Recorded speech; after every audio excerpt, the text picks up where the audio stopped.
Hey guys, what's going on? For today's video, I have a surprise for you all. If any of you out there have watched Shin Godzilla, a Godzilla movie introduced in 2016, and a movie that's purposes are not completely known.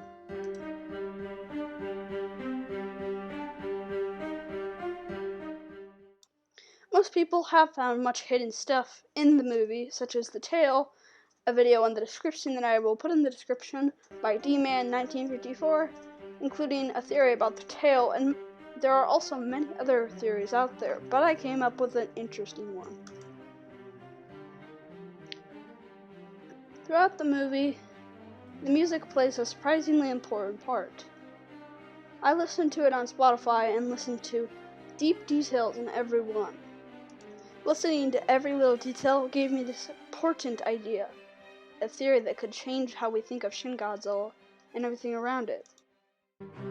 During Shin Godzilla's resurgence, aka after he had evolved from Shinawagakan to Shin Godzilla, he comes back and there is a particular music playing.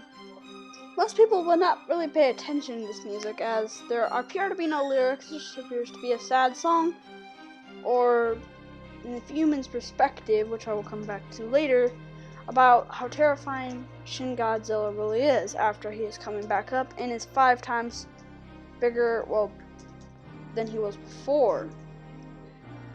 And there's actually more than it seems here. If you listen to the full song, including lyrics, on Spotify or just look up the lyrics, they are pretty sad, but they appear to be from the human's perspective, or something. I'm showing the lyrics on screen right now. If you can see this, they're like pleading to God to save them from this, what they feel to be a demon that is wreaking havoc on Japan and is going to destroy them all.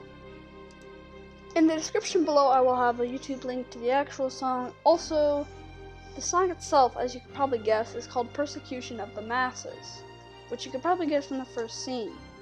And just the way it is, the first line of lyrics, there's a lot that leads to that. Now, there's not really too much in this one, as you can just kind of guess this is more from the human's perspective on how everything is. And you might be wondering why I keep saying human's perspective so much. Well, you're about to find out in the next part. This song right here, also referred to as, just Shin Godzilla's Atomic Breath Scene song in general, and is commonly associated with Shin Godzilla. Almost every time he appears, he has this version of song, or at least even a metal version. Mostly in most YouTube videos, he has this kind of audio, but it is also deeper, and just like the last one, it does have a title. It is titled Who Will Know. I will explain how deep this is. Who Will Know lyrics are honestly kind of depressing. Let's just kind of go into detail of them. I'll play the lyrics for you right now, and unlike the last one, you do hear it in the movie more, you just don't really notice it. If I die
guys, that was really something.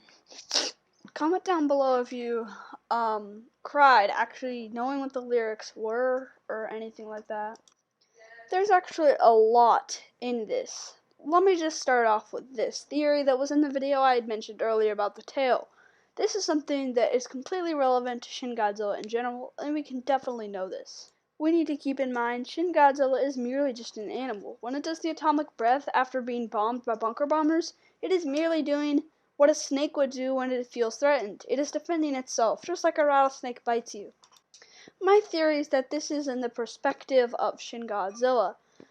In the first line, it says, "If I die," and then later it says, "But I must," and then, "In this world." He doesn't belong here, Shin Godzilla. He's just curious.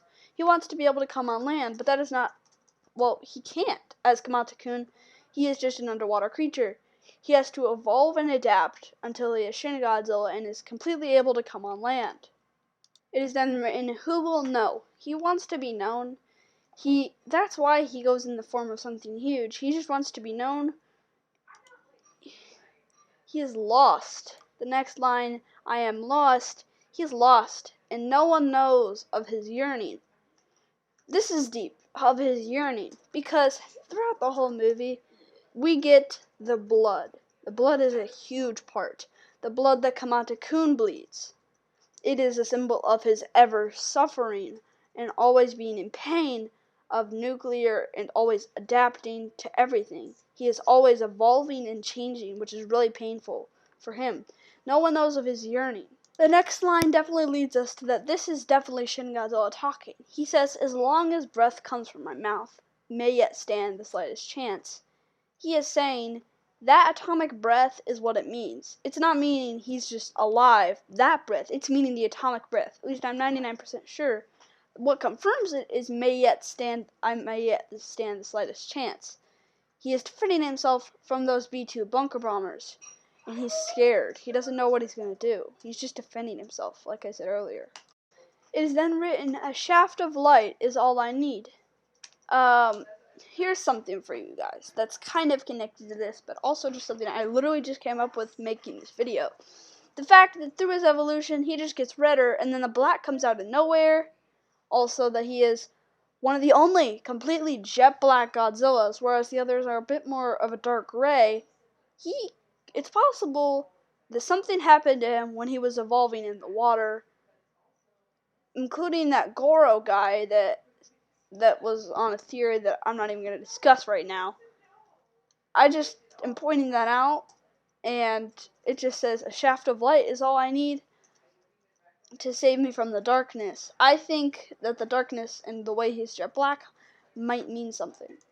Anyway, guys, thank you so much for watching. Don't forget to subscribe, like, and hit that notification bell to not miss out on any other great content like this. And, well, thanks for watching, and goodbye.